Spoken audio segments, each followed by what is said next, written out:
go to Toronto. Anyway, I don't remember exactly where we left off.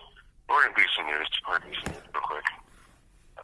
We have the Obama out there campaigning, and he seems more worried than he is amped for Harris. And, if we read into his words, we might be able to figure something out.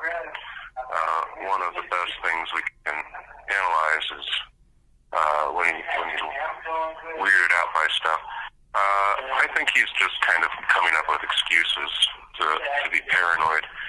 Maybe he's got reasons to be paranoid. Here's one of the things he said recently, that he has personal reasons, I might be ad-libbing here, personal reasons for being interested, a self-interest, I think he said.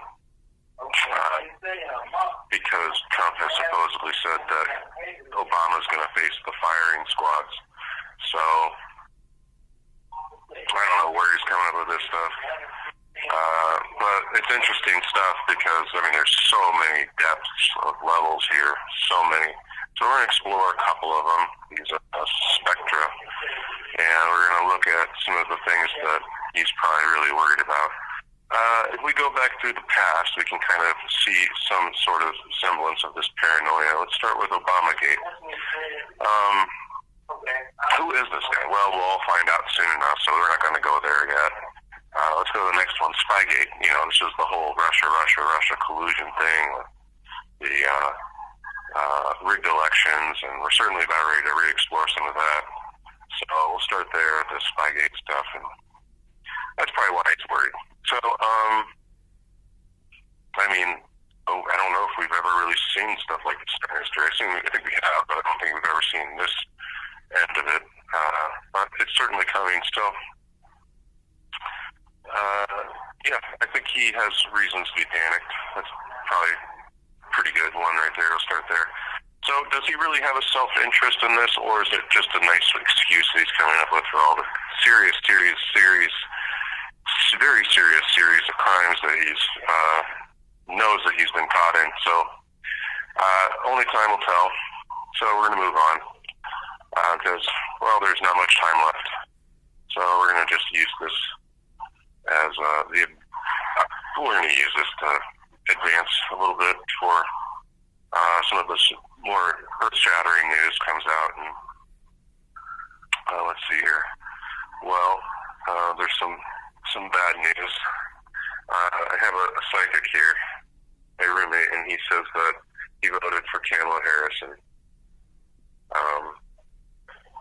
he also believes Trump is going to win, so that's not good news either. Take that for whatever it's worth. So, let's see here, what else is in the news? There's a concerted effort out there to persuade people that know things about January 6th that we can't trust each other. So I think his name was Steven recently piped in with a really interesting message, really weak argument, but it's an interesting message. Kelly with Rafa or Wu's News, he was once remembered, they put up a defense in my name. I don't know necessarily, it was a defense for the attack that I was facing with Steven. I was being misquoted, but I think more importantly, since I think we're going down another rabbit hole here, as Wu once put it, Rafa, or whatever his name is now, is that we can't really know for sure a lot of things, but what I do know is that he has exclusive footage. Steven has this exclusive footage with an incorrect timestamp. I think that's really, I heard this defense from Kelly, and who was the secretary or something of Rafa Wu's, and or something, assistant. And she said, a timestamp. And I think that's kind of interesting because none of it's correct. Actually, we're chasing rabbit holes here. And so we need to really get back to the facts. I'm going to say this, not in defense of Stephen, because he's a complete idiot and his arguments are weak, but it's easy to fake a timestamp. Sometimes people don't update their cameras or whatever, and it just says whatever from whatever time zone. A lot of people coming from different time zones with devices that are not connected to the internet. So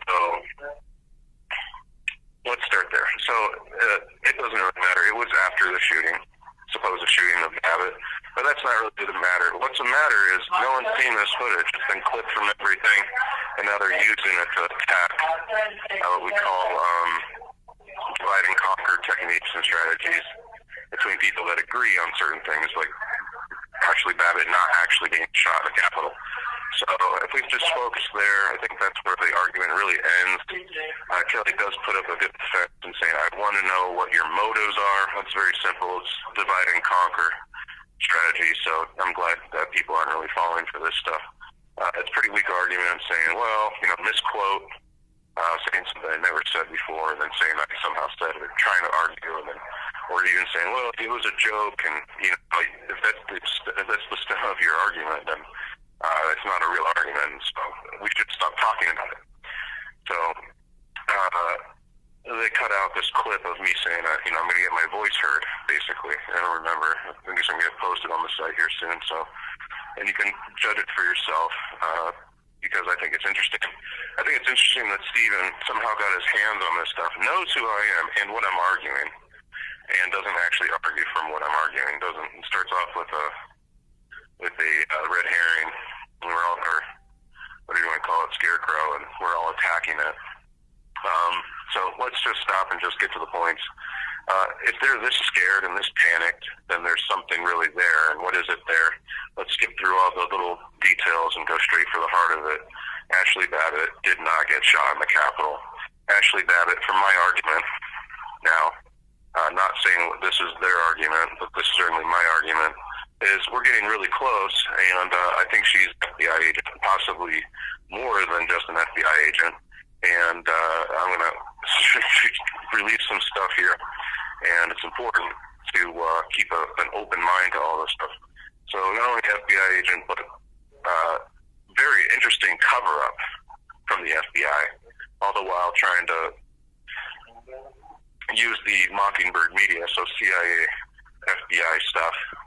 And it's pretty interesting stuff, because it's not going to work. It's not going to work. It's not going to work. So just keep your eye on the prize. You're certainly over the target if someone's being attacked and they're telling you what this is about. It's really about actually having it. And Stephen's a douchebag and doesn't know how to actually argue. And so he really did himself a disservice. He did me a service by releasing this exclusive footage that's been clipped from every single thing. Where did he get this stuff? So let's just get to the point. Where did he get this stuff? Why is it important to issue it to these people that are really on the case here, this Ashley Babbitt saga, this Babbittville, and as Rafa put it, and it's one thing to be like, well, because I heard Rafa called me a actor. I heard from Ryan Samsel that Rafa called Samsel an actor, and he has every reason to call whoever he wants an actor. I don't care what people call me. So I don't really need a defense. The truth defends itself. Remember to go for the truth and don't just go after targets and people and stuff like that. Obviously, the subject matter, why did they need this distraction? Why is the FBI using everyone who was present as some sort of domestic terrorist scapegoat? What did they see that day, et cetera, et cetera? These are all very good questions.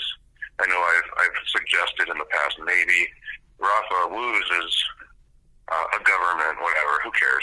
That's kind of what they want us to do, is to attack each other. I don't think I'm being attacked by these people, and I certainly don't think that I'm attacking them. So I hope they feel the same way. We can find common ground. Our job isn't to just defend certain people, but to defend civil rights, natural rights, whatever we want to call it nowadays, and get to the truth. And certainly the truth is coming regardless of what advantage these guys think they have at the moment, because I don't think that they have it.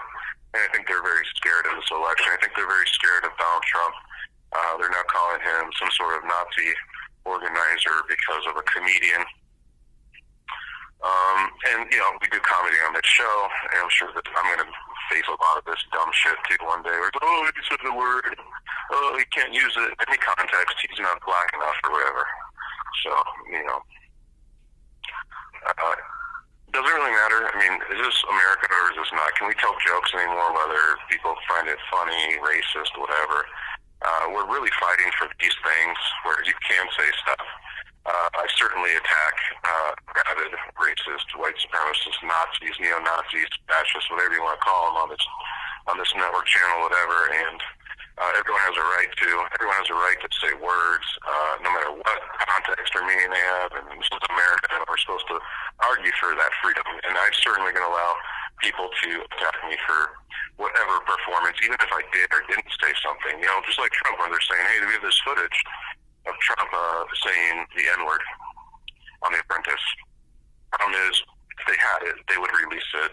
This is the time to release it, and they don't have it, and they just hope that we don't attack them without proof, and that's exactly what they're doing now. This is all they have left, people, is their attack without evidence kind of thing.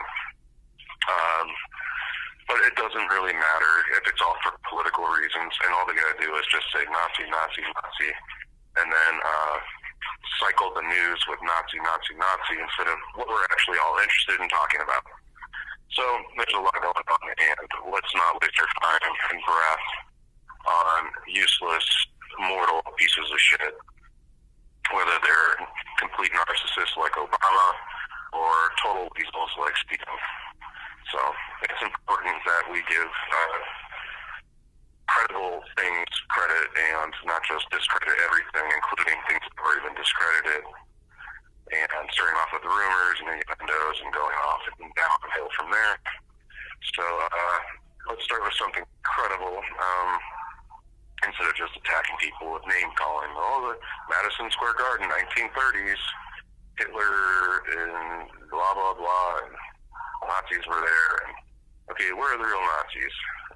They're here. They're here in Washington D.C. They're all over the place. They're people that you would never call a Nazi because you think that they somehow serve and cater to you. Public officials, their staffers, etc., public servants, whatever you want to call these. You have 1 minute remaining. These losers, and we're attacking each other. That's certainly what they have. All they have left is to try and get us to attack each other and ourselves, and it's not going to work. They really, in just a few more moments, you'll see here that none of this, not only was it ineffective, but it's also useless. And that's all they have, and that's all they ever will be. And that's what they're going down in history as, is useless. Useless racist Nazis, basically, or worse. And, it's called psychological projection. It's when you don't have anything left, any stamina, energy, you're very low energy, and all you have to do is choke on your words while hoping that no one ever catches you. They're caught, and it's over. So you're seeing them project what they are on their enemies, and it's over. That's it. Wrap it up. So this is the end of the road news. Thank you for using Global